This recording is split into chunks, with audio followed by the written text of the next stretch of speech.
नमस्कार। इस वीडियो में हम सच्चिदानंद हीरानंद बादशाह नगेज जी द्वारा रचित कविता यह दीप अकेला को पढ़ने वाले हैं। मैं इस कविता को पढ़ूंगा और इसकी सरल व्याख्या आपको बताऊंगा। तो आइए वीडियो को शुरू करते हैं। दीप अकेला। अगेज जी की यह कविता उनके व्यक्तित्ववादी और प्रयोगवादी काव्य दृष्टिकोण को व्यक्त करती है, पर यहाँ उनका व्यक्तित्ववाद एक सामूहिकता से जुड़कर अर्थ पाता है। कवि दीपक के माध्यम से मनुष्य के अकेलेपन, गर्व, विशिष्टता और अंत में उसकी समाज से जुड़ने की आवश्यकता को व्यक्त कर रहे हैं। तो आइए मैं इसकी एक एक पंक्ति को पढ़ता हूँ और फिर उसकी व्याख्या बताता हूँ। कवि लिखते हैं, यह दीप अकेला स्नेह भरा है, गर्व भरा मदमाता, पर इसको भी पंक्ति दे दो। कवि यहाँ कहते हैं कि यह दीप अकेला है पर स्नेह से भरा हुआ है।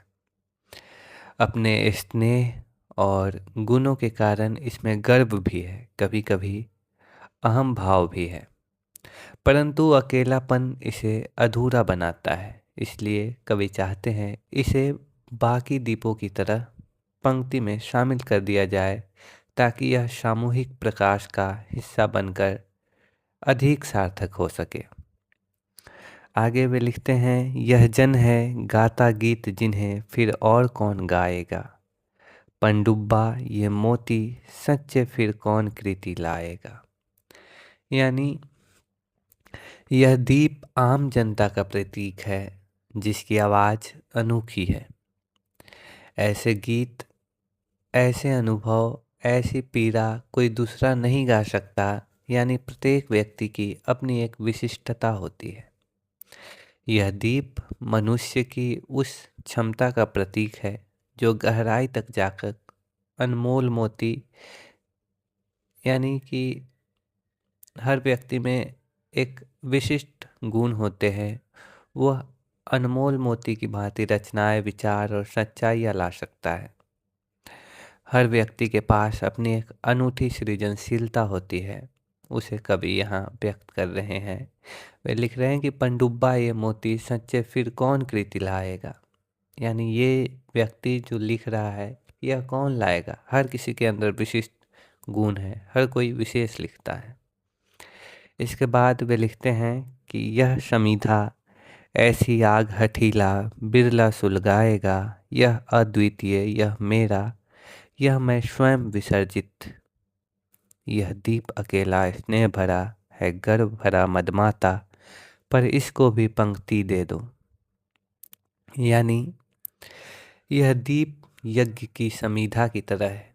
यज्ञ में जब हम हवन करते हैं, उसमें जो पदार्थ डाले जाते हैं अग्नि में, वो समीधा कहलाता है। तो यह दीप यज्ञ की समीधा की तरह है, जिसके भीतर ऐसी जिजीविषा है, यानी जीने की इच्छा है और तपस्या है, जो किसी दुर्लभ व्यक्ति में होती है। हर व्यक्ति में अंतर्निहित एक चिंगारी होती है जो बड़ी आग जला सकती है।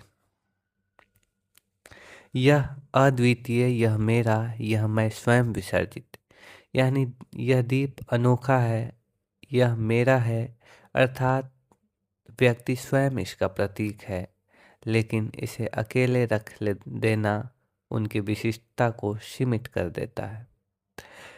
सिमट कर उसकी विशिष्टता सीमित रह जाती है, और इसलिए कवि इसका विसर्जन यानी समूह में सम्मिलन चाहते हैं।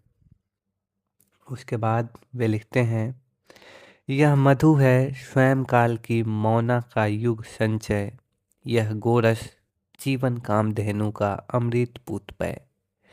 यानी यह दीप का मधुरस है, जो समय की चुप्पियों, अनुभवों और कठिन साधनाओं से धीरे धीरे संचित हुआ है। अर्थात व्यक्ति का चरित्र वर्षों की साधना का परिणाम होता है। यह गोरस जीवन कामधेनु का अमृत पूतपय, यानी यह शुद्धता, शुभता और जीवन की मूल ऊर्जा का प्रतीक है। जैसे गाय का गोरस यानी दूध दही पोषण देता है, वैसे ही मनुष्य के भीतर गुणों का अमृत होता है। इसके बाद कवि लिखते हैं, यह अंकुर फोड़ धरा को, रवि को तकता निर्भय, यह प्रकृत स्वयंभू ब्रह्म आयुत, इसको भी शक्ति दे दो, यह दीप अकेला स्नेह भरा है, गर्भ भरा मदमाता, पर इसको भी पंक्ति दे दो।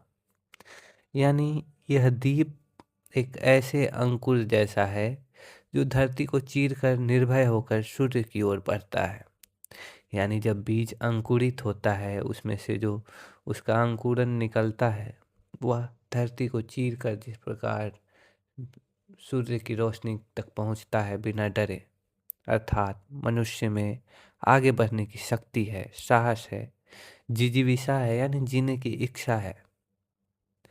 यह प्रकृत स्वयंभू ब्रह्म आयुत, इसको भी शक्ति दे दो। यानी यह दीप स्वयंभू है, ब्रह्मा की तरह अनंत शक्ति वाला है, लेकिन फिर भी इसकी पूर्णता तभी है जब इसे शक्ति यानी बड़े सामूहिक बल को दे दिया जाए।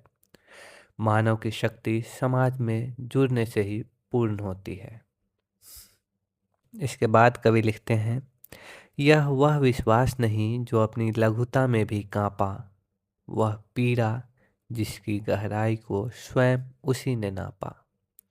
यानी इस दीप में वह विश्वास है जो अपनी कमजोरी में भी नहीं डोलता। व्यक्ति का आत्मविश्वास उसकी सच्ची शक्ति है। वह पीड़ा जिसकी गहराई को स्वयं उसी ने नापा, यानी ऐसी पीड़ा जिसे केवल वह स्वयं ही जानता है, यह उसकी अनुभूतियों की सच्चाई है।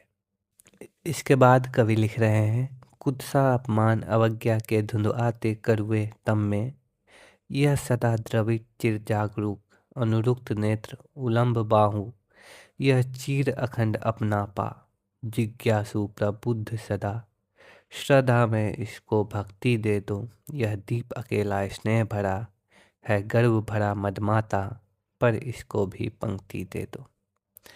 यानी कुत्सा यानी दुनिया की निंदा, अपमान और कटु अनुभवों के बावजूद यह दीप हमेशा दयालु, जागरूक और प्रेम से भरा रहता है।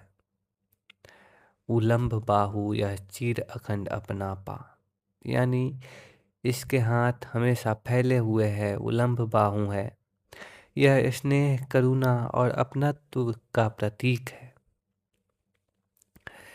इसके बाद कवि लिख रहे हैं, जिज्ञासु प्रबुद्ध सदा, श्रद्धा में इसको भक्ति दे दो। यानी यह दीप जिज्ञासु है, बुद्धिमान है और श्रद्धा से भरा हुआ है।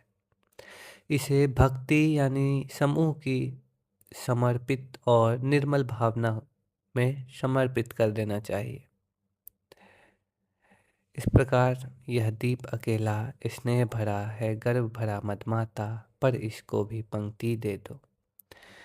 यानी फिर कवि कह रहे हैं कि यह दीप अकेला है, इसमें स्नेह, प्रकाश, गर्व सब कुछ है, पर जब तक यह समूह में शामिल नहीं होगा तब तक इसकी सार्थकता अधूरी है। इसलिए इसे भी अन्य दीपों की पंक्ति में शामिल कर देना चाहिए। इस प्रकार कवि कहना चाह रहे हैं कि व्यक्ति की विशिष्टता बहुत मूल्यवान है, पर पूर्णता उसे तभी मिलती है जब वह समाज से जुड़ जाता है। दीपक व्यक्ति का प्रतीक है जो अकेले चमक सकता है, लेकिन दीपों की पंक्ति का सामूहिक प्रकाश उसकी रोशनी को 2 गुना नहीं बल्कि 100 गुना बढ़ा देता है। इसी तरह मनुष्य भी समाज और समूह से जुड़कर अपनी असली सार्थकता प्राप्त करता है। तो इस प्रकार इस कविता की व्याख्या थी। आशा करता हूँ आपको समझ में आया होगा। इससे पहले अज्ञे जी की एक और कविता नदी के द्वीप मैंने अपलोड कर दिए हैं। इसके बाद कलगी बाजरे की वो अपलोड हो जाएंगी। आपके पाठ्यक्रम में जितनी भी रचनाएं संकलित हैं उन सभी पे वीडियो बनाए जा रहे हैं, जो कि हमारे चैनल पर प्लेलिस्ट में आपको मिल जाएंगे। चैनल पर प्लेलिस्ट बना दिया गया है आधुनिक हिंदी कविता के नाम से, तो आप उन्हें वहां से देख सकते हैं। वीडियो अच्छी लगी हो तो अपने मित्रों के साथ शेयर करें। धन्यवाद। मिलते हैं अगले वीडियो में।